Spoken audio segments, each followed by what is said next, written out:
जय श्री राम। स्वागत है आप सभी का एक बार फिर से मेरे YouTube चैनल पर। मेरा आज का विषय रहने वाला है बहुत ही खास, और यह विषय रहेगा गोचर के ऊपर। अगस्त के महीने में ग्रहों की स्थितियां इस प्रकार से हैं कि कुछ विशेष राशियों के लिए यह बहुत अच्छा समय को इंडिकेट कर रहा है। कुंडली के अंदर चंद्रमा जहाँ पर बैठा हुआ है या आपके बोलते नाम की राशि क्या है, वहाँ से गोचर को देखने की प्रधानता कही गई है कि चंद्रमा से गोचर के फल देखो, कम से कम 70% फल चंद्रमा से ही प्राप्त होते हैं। लेकिन कुछ जानकारों ने, शास्त्रकारों ने लग्न से भी गोचर देखने को कहा गया है। इसलिए मैं यहाँ चंद्रमा और लग्न दोनों से संबंधित गोचर के बारे में बताता हूँ, क्योंकि गोचर कितना भी बढ़िया हो और कितना ही खराब हो, वह मैक्सिमम 30% तक ही आपको फायदा या नुकसान दे सकता है। लेकिन इतना ही बहुत है किसी के लिए, अगर उसको 30% भी कोई पुश कर दे या उसको 30% का भी सहारा मिल जाए। इसको आप ऐसे समझ सकते हैं, किसी को 100 रुपए की जरूरत है और उसे किसी ने 30 रुपए दे दिए, तो उसको कम से कम इतना लगा, चलो भी 30 तो मेरे पास आए। और यही से बड़ी संख्या में देखे, किसी को 100 करोड़ चाहिए और उसे 30 करोड़ मिल जाए, तो भी एक बहुत बड़ा कोई ना कोई सोल्यूशन इसके पास आ ही जाता है। उसी गोचर से संबंधित घटनाओं के बारे में मैं आपको बता रहा हूं कि अगस्त का जो महीना है, इसके अंदर दो बड़े बड़े ग्रह वक्री हैं। शनि भी वक्री हैं, बृहस्पति भी वक्री हैं, लेकिन साथ में बन रहा है त्रिग्रही योग। सूर्य, मंगल और शुक्र का त्रिग्रही योग इस महीने बन रहा है, जहां सूर्य स्वराशि के अंदर होंगे, शुक्र उसके साथ होंगे और मंगल भी अपने मित्र की राशि में ही ट्रांजिट कर रहे होंगे। और जब इस प्रकार की प्लैनेटरी पोजीशन हो कि भाई जो ग्रह जिस भाव में बैठेगा, कहते हैं जिस भाव में अधिक ग्रह हो जाएं वह भाव अपने परिणाम देता है। क्योंकि जब 3 ग्रह एक जगह बैठते हैं तो वो तीनों दृष्टि से सामने देखते भी हैं। 2 ग्रह वक्री हो गए, दोनों चेष्टा बली हैं, वो भी कहीं ना कहीं बैठकर देखेंगे ही।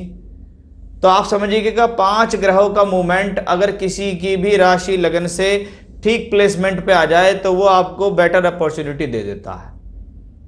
उसी चीज को बताने के लिए मैं आ रहा हूं, क्योंकि लोग बागों के जीवन में काफी उथल पुथल है। लेकिन अगर गोचर ठीक समय पे आपके सामने आ जाए तो वह गोचर आपको प्रभावित भी करेगा, लाभ भी देगा। तो 12 राशियों में से 4 राशि वालों के लिए यह कॉम्बिनेशन ज्यादा बेहतर मुझे दिखाई दिया, इसलिए मैं आपको उसके लिए सूचित करने आया हूं। इसके अंदर जो सबसे पहली राशि है वो है मेष राशि। मेष राशि वालों के लिए यह समय बहुत ही उचित और अनुकूल है, क्योंकि इसमें आपकी राशि विशेष से देखें तो दशम में शनि देव हैं, स्वराशि के अंदर वक्री होकर, यानी कर्म स्थान मजबूत हो रहा है। एकादश भाव में बृहस्पति हैं, वक्री हैं, लेकिन वो भाग्य स्थान के मालिक होकर एकादश में हैं। इसका मतलब लाभ को सिक्योर किया जा रहा है। वहीं तीसरी तरफ सूर्य, मंगल और शुक्र की युति पंचम भाव में बन रही है। आपकी राशि से पंचम में जो युति बन रही है वह है सूर्य, मंगल, शुक्र, और बाद में यही युति शुक्र के निकलने के बाद सूर्य, मंगल और बुध में परिवर्तित हो जाएगी। यानी त्रिग्रह योग जब भी था, त्रिग्रह योग बाद में भी है। राशि से पंचम में सूर्य अपनी राशि के अंदर राशि के मालिक मंगल के साथ और धन के कारक शुक्र के साथ धन योग बनाता है पंचम में। पंचम में बना हुआ धन योग बुद्धि से, योजनाओं से, ज्ञान के द्वारा फायदा देने वाला धन योग। यही तीनों प्लेनेट यहां से बैठकर एकादश भाव को दृष्टि देते हैं, जहां पर बैठे हुए हैं बृहस्पति देव। इसका मतलब लाभ भाव में एक प्लेनेट है, 3 प्लेनेट देख रहे हैं। तो पंचम और एकादश से जो बना हुआ ग्रहों का संबंध है वह संबंध लाभ का संबंध है, क्योंकि जब 4 ग्रह लाभ से जुड़ेंगे तो समझ लीजिएगा लाभ तो आपके पास आएगा ही, योजनाओं में सफलता तो आपको मिलेगी ही, बुद्धि से आपको फायदा मिलेगा। अब पंचम भाव क्या है? जुआ है, सट्टा है, लॉटरी है, शेयर बाजार है। अचानक से आपने कहीं पैसे लगाए हुए थे, आपको अचानक से फायदा हो गया, ये पंचम भाव है। एजुकेशन में कुछ बहुत अच्छा हासिल हो गया, आपने किसी चीज में कोई योजना बनाई, बुद्धि लगाई, आपका काम हो गया, यह भी पंचम भाव में ही आता है, क्योंकि पंचम भाव लक्ष्मी त्रिकोण है। और लक्ष्मी त्रिकोण जब इस प्रकार से कनेक्ट हो जाए धन के कारक बृहस्पति से भी, तो यह आपके लिए एक सुंदर योग। शनिदेव अपनी पूरी योजना के साथ बैठे हुए हैं, वो तो दशमेश होकर दशम में ही हैं, यानी कर्म में कोई कमी नहीं, मेहनत में कोई कमी नहीं, योजना बना रहे हैं, लेकिन वो योजनाएं साकार होती दिखाई देंगी। तो ये जो महीना है आपके लिए, जो शुरुआत में सूर्य मंगल शुक्र की युति को दिखा रहा है और बाद में सूर्य बुध शुक्र की युति को दिखाएगा, कहीं ना कहीं एक्टिवेट कौन सा हाउस हो रहा है? 5th house. पंचम एक्टिवेट होता है तो धन प्राप्त होता ही होता है, क्योंकि पंचम भाव हमारे पूर्व पुण्यों का भी भाव है। तो उस लिहाज से ये कॉम्बिनेशन आपके लिए बेहतर है। तो मेष राशि वालों डटे रहो, आपके लिए सफलता के द्वार खुल रहे हैं। अगली राशि के बारे में बात करता हूं। यह भाग्यशाली राशि है सिंह राशि। सिंह राशि, सिंह लग्न से मैं इसका प्रेडिक्शन दे रहा हूं कि आपकी राशि विशेष से छठे घर में शनि वक्री होके स्वराशि के अंदर हैं। भला ही वो छठा घर है, लेकिन जब ग्रह अपनी राशि में होता है, अगर आपको बीमारी देगा तो वहां से निकाल के लाएगा, आपको प्रॉब्लम देगा तो निकाल के लाएगा, झगड़ा झंझट देगा, कोर्ट कचहरी देगा, तो यही प्लेनेट आपको वहां से निकाल कर भी लाने में सक्षम होता है। धन के कारक बृहस्पति वह सप्तम में है, आपकी राशि से सप्तम में पंचमेश होके बैठे हुए हैं और त्रिकोणेश होके केंद्र में है, यह अच्छी बात है।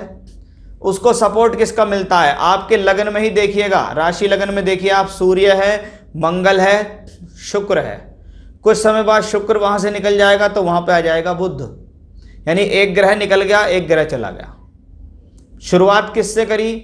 सूर्य से। राशि का स्वामी, लगन का स्वामी वहीं बैठा है, योग कारक मंगल वहीं बैठा है, दशमेश शुक्र वहीं है। अब ये दशमेश शुक्र यहां से निकलकर धन भाव में पहुंचेगा और धन भाव और लाभ भाव का मालिक बुध वह आपके राशि लगन में आ जाएगा। यानी शुरू में यह योग होगा सूर्य शुक्र मंगल का, बाद में यह योग होगा सूर्य बुध मंगल का। और बृहस्पति की उस पर दृष्टि है।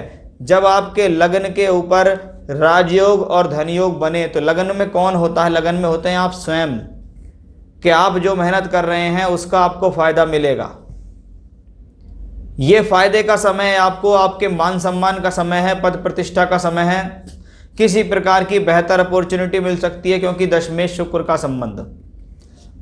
धन प्राप्त हो सकता है, धन के अच्छे अवसर आ सकते हैं, कोई ऐसा काम हाथ में लग सकता है जिसका आपको फायदा होगा। यह है बुध का फल। लग्नेश लग्न में है, मान सम्मान में वृद्धि है, हिम्मत मिल रही है।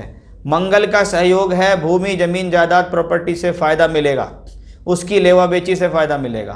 भाग्येश होके मंगल लगन में बैठा है, इसका मतलब मंगल भी आपके सपोर्टिव हैं और बृहस्पति आपको दृष्टि देकर दे ही रहे हैं। तो आप समझिएगा आपके लग्न राशि से लग्नेश, योगकारक मंगल, धनदायक बुध, कर्मेश बृहस्पति और कर्मेश शुक्र और पंचमेश बृहस्पति का संयोग बन रहा है।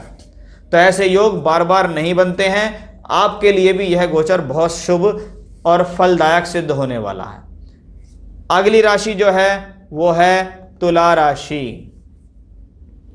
तुला के लिए आप देखिएगा कि शनि योग कारक हैं, चौथे घर में स्वराशि के होके हैं, वक्री हैं, कोई बात नहीं है। बृहस्पति पंचम में है, धन कारक प्लेनेट है, पंचम भाव में बैठा हुआ है, एक शुभ ग्रह। तो ये दोनों तो धन कारक हैं, एक कर्म को देखता है, एक लाभ और भाग्य को देखता है बृहस्पति। अब आप राशि से 11th में आ जाओ। सूर्य स्वराशि के होके उस राशि के अंदर हैं, यानी सूर्य देव 15 अगस्त से 15 सितंबर इसी राशि में रहेंगे। उसके बाद बुध आपका भाग्येश हैं, वह भी लाभ स्थान में। शुरुआत में वहां पे कौन आएगा? शुक्र आएगा। शुरू में जो यह युति होगी वो होगी सूर्य शुक्र और मंगल की। सूर्य लाभेश होके लाभ में, मंगल धनेश होके लाभ में, शुक्र भाग आपका लग्नेश होके लाभ में, यानी कि लग्नेश भाग्येश धनेश का राजयोग एकादश में बनता है। यानी सोर्स ऑफ इनकम का कुछ बड़ी बात होने वाली है, कुछ अच्छा आपके लिए होने वाला है। शुक्र यहां से निकल के कन्या राशि में पहुंचेंगे तो तुरंत बुध वहां पर आ जाएंगे। कौन होंगे बुध? आपके भाग्येश हैं बुध। तो सूर्य मंगल बुध की युति और सूर्य मंगल शुक्र की युति, ये सब कहां प्रभावित हो रही है? 11th हाउस, 11वां घर, आय का घर, प्राप्तियों का घर, फायदे का घर। और उसको एक शुभ एस्पेक्ट मिला हुआ है बृहस्पति का, जिनको वरदान है कि आप जहां बैठेंगे जहां देखेंगे बुरा नहीं करेंगे। और ये चेष्टा बली बृहस्पति है। जब ग्रह वक्री होता है तो उसके अंदर फल देने की क्षमताएं ज्यादा बढ़ जाती हैं, लेकिन 5th हाउस से कनेक्शन बने जब बृहस्पति का, तो अधिक लालच में अपना नुकसान ना करें। जो ये ग्रह दे दे उसको चुपचाप ले लें। जब पंचम भाव और 11वें से संबंध बन रहा हो तो 11वां घर लाभ का, पंचम भाव बुद्धि का, बुद्धि से लाभ, योजनाओं से लाभ, जुए से, सट्टे से, शेयर मार्केट से लाभ। आपने कोई योजना लगाई, आपने कोई दिमाग बिड़ाया, इन्वेस्टमेंट किया, उससे आपको फायदा हो गया। तो ये भी वो कॉम्बिनेशन है जो आपके लिए पूर्ण रूप से फलदायक है, क्योंकि मंगल बहुत सुंदर है। यहाँ धन का मालिक धन भाव को देख रहा है, वो भी 11वें घर में बैठ के। 11वें का मालिक 11वें ही घर में बैठा है। एक और राजयोग धन योग, बुध शुक्र उसका साथ दे रहे हैं, तो लगातार राजयोग धन योग की भूमिका एकादश में बनती दिखाई दे रही है। अब मैं बात करूंगा अंतिम राशि, उसका नाम है वृश्चिक राशि। क्यों है वृश्चिक राशि इस दौरान बेहतर स्थिति में? उसका सबसे पहला जवाब शनिदेव है कि शनिदेव तीसरे घर के मालिक होकर तीसरे घर में है।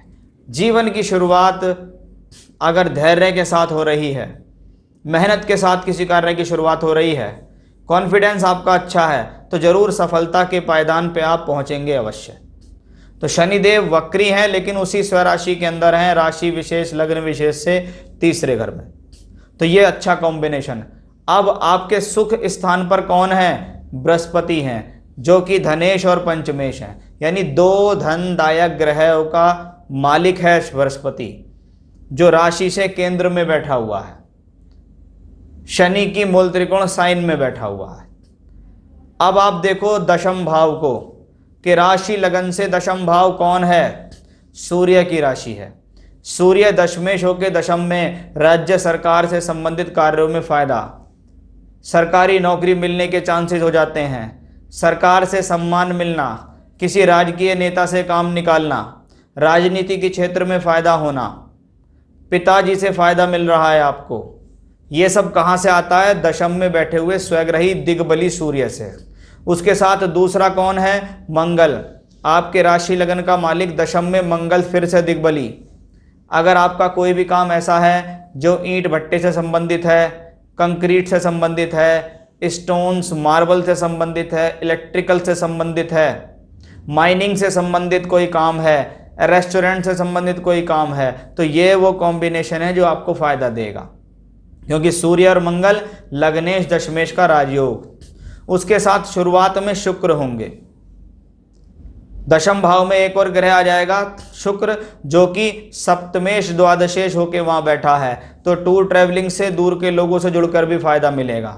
ये शुक्र जैसे ही यहां से निकल के एकादश में पहुंचेगा तो बुध वहां आ जाएगा, जो कि लाभेश बुध है, यानी सूर्य मंगल बुध की यह युति और सूर्य मंगल शुक्र की यह युति आपके कर्म भाव को प्रभावित करती है।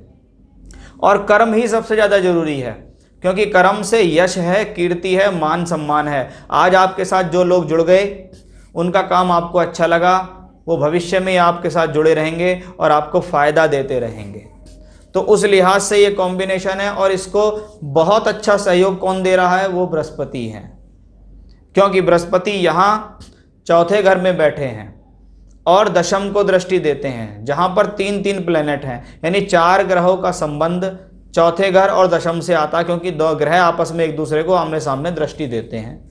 तो हो सकता है प्रॉपर्टी से संबंधित कोई फायदा मिल जाए, आप अपनी योजनाएं बनाई, आपने बुद्धि लगाई, आपको फायदा मिल गया, शेयर से फायदा मिल गया, किसी योजना से फायदा मिल गया, किसी एजुकेशन से संबंधित कामों में जुड़ गए, वहां पैसा लगाया, इन्वेस्ट कर आपको फायदा मिल गया। वहीं 10th हाउस बौद्धिक बली है तो आपके लिए बड़ा अच्छा सहयोग है। इस दौरान बड़े बड़े लोगों से मुलाकात हो सकती है। उन लोगों की मुलाकात से आपके कार्य क्षेत्र में तरक्की हो सकती है। आपको कुछ नया लेवल, कुछ नया आयाम प्राप्त हो सकता है।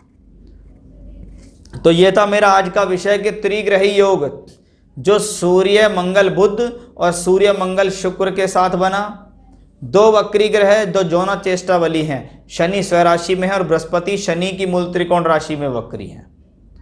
तो इस प्रकार के संयोग अगर बने, 4-4, 5-5 ग्रह किसी एक भाव से संबंध हो तो उनका एक्टिवेट होकर फल देना तो पक्का है। तो किन को वो फल देंगे, किस तरीके से वो लाभ देंगे, उसके बारे में मैंने आपको बताया है कि कौन सी 4 भाग्यशाली राशियां हैं जिनके लिए यह कॉम्बिनेशन बेहतर बन रहा है।